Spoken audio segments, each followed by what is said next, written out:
ازاي ان انا اعمل جمله في حاله الملكيه، ازاي ان انا اعمل جمله في حاله الملكيه. خلاص كده، هي نفس فكره تكوين الجمله اللي احنا خدناها المحاضره اللي فاتت. خلاص كده. الفرق هنا ان انا فعل الملكيه بستخدمه لما بتكلم عن الاشياء اللي انا بمتلكها او بيمتلكها الاخرون، لكن المحاضره اللي فاتت لا، انا كنت بتكلم عن ايه؟ بتكلم على الصفه، ازاي ان انا ايه اوصف حاجه. خلاص كده. طيب هو بقى هنا نفس الفكره، لازم يكون عندي فاعل او ضمير، لازم يكون عندي فعل مساعد، وبعد كده ايه؟ تكمله الجمله. خلاص كده. طبعا هنا تكمله الجمله هيكون ايه؟ هيكون الشيء المملوك. خلاص كده. طيب تعالى كده نعيد الضمائر تاني. استاذنكم هنقفل المايك ايه وردد ورايا. استاذنكم هنقفل المايك وردد ورايا. طيب، اول ضمير عندي ايش. ايش. ايش. ايش. دو.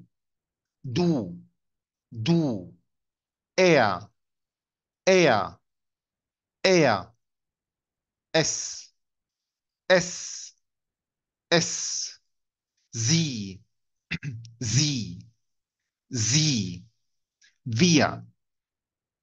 wir. wir. ihr. ihr. ihr.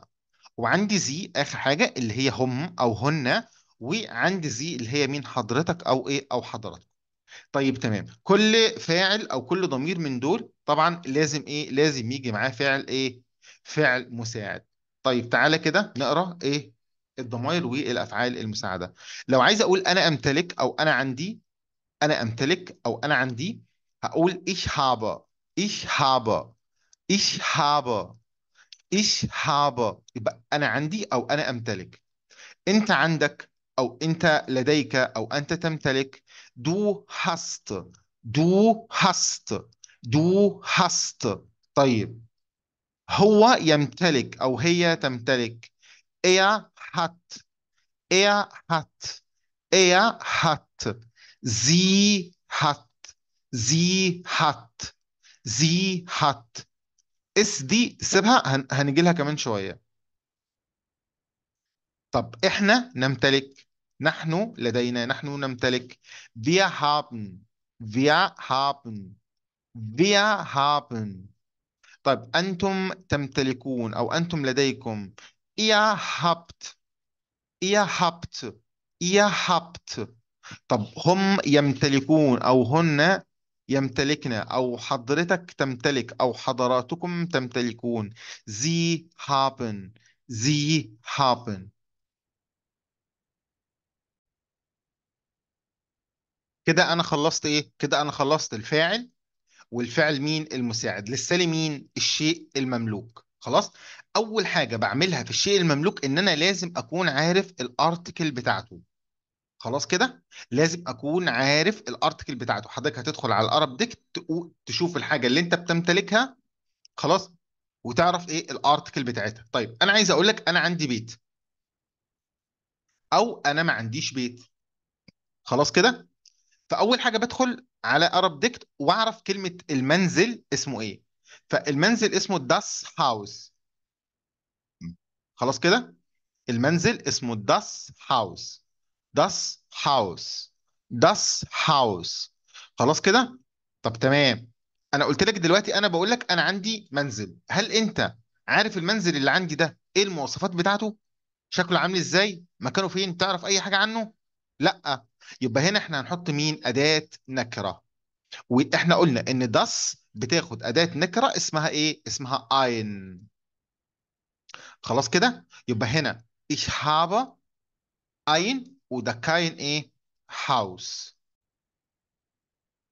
طيب هنا عايز اقول لك انت عندك لابتوب. انت عندك لابتوب. خلاص كده. يبقى اول حاجة هروح اعملها، هشوف كلمة لابتوب الارتكل بتاعتها ايه. فلابتوب الارتكل بتاعته ديا. خلاص كده. لابتوب الارتكل بتاعته ديا، فانا طبعا انا مش هكتب ديا. خلاص كده. الارتكل بتاعته ديا. خلاص. وبناء عليه هو هياخد اداة نكرة.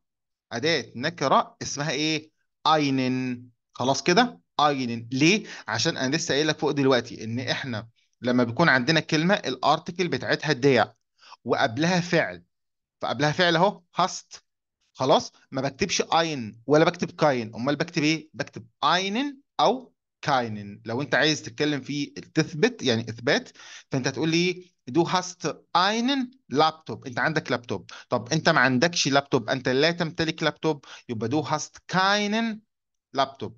طيب نيجي للي بعد كده.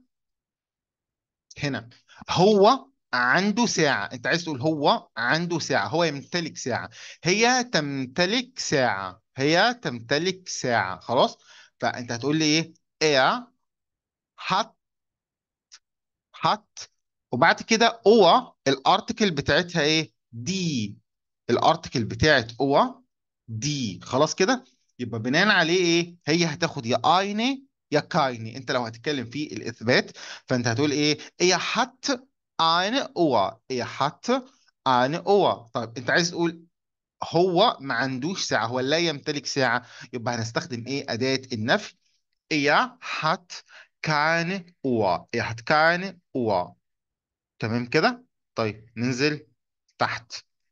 هنا انت عايز تقول احنا عندنا عربية، او احنا عندنا سيارة، او نحن نمتلك سيارة. خلاص كده، يبقى اول حاجة هتروح تعملها ايه؟ تشوف لي كلمة سيارة معناها ايه في القاموس في Arab Dictionary. طيب لقينا ان هي معناها ايه؟ das Auto، das Auto. خلاص كده، يبقى اول حاجة جبنا الارتكل منين؟ من القاموس. بعد كده انا بقول لك هنا wir haben ein Auto او kein Auto، يبقى هنا هنستخدم ein او kein. هنستخدم ein ليه؟ لان انت ما تعرفش العربيه اللي عندنا دي ايه مواصفاتها، او ايه ظروفها، او ايه موضوعها.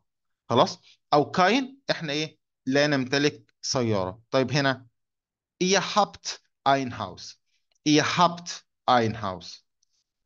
خلاص، انتم لديكم منزل، يبقى ihr habt ein Haus، انتم لديكم منزل. طب ihr habt kein Haus، انتم ليس لديكم منزل. طب هنا Sie haben ein Haus، هم لديهم منزل، هم يمتلكون منزل. هنا Sie haben kein Haus، حضرتك ايه؟ لا تمتلك منزل. طيب بعد كده هنيجي طبعا لحالة السؤال. السؤال كل اللي انا بعمله، كل اللي انا بعمله بجيب مين؟ بجيب الفعل في الاول وبعكس ايه؟ بحط الفاعل والفعل مكان بعض. يعني انا الاول كنت بقول ايه؟ du hast ein Haus، du hast ein Haus، انت لديك منزل. خلاص، انت لديك منزل، تمام، او انت عندك بيت.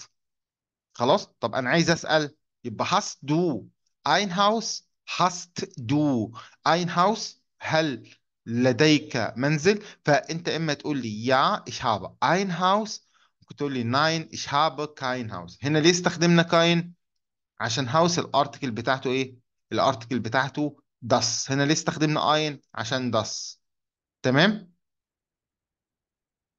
طيب اخر حته هنا في النقطه دي، لو انا عايز اقول هو انت معاك فلوس، هل تمتلك مالا؟ خلاص، هو انت عندك فلوس، هقول لك ايه؟ hast du Geld، hast du Geld. طب سؤال، ليه هنا ما حطيناش اداه نكره؟ مش انا قلت ان اي اسم في الالماني لازم ياخد اداه؟ مع العلم ان الجلد اصلا، او المال او الفلوس، الارتكل بتاعته das. السبب ايه بقى؟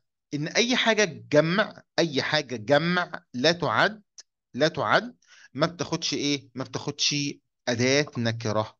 خلاص، ادوات النكره ما بتجيش مع الجمع. هو ده اللي انا قلته فوق. لو طلعنا فوق كده هنا في الحته دي، قلت لك ايه؟ قلت لك ان الجمع ملوش ايه؟ اداه نكره.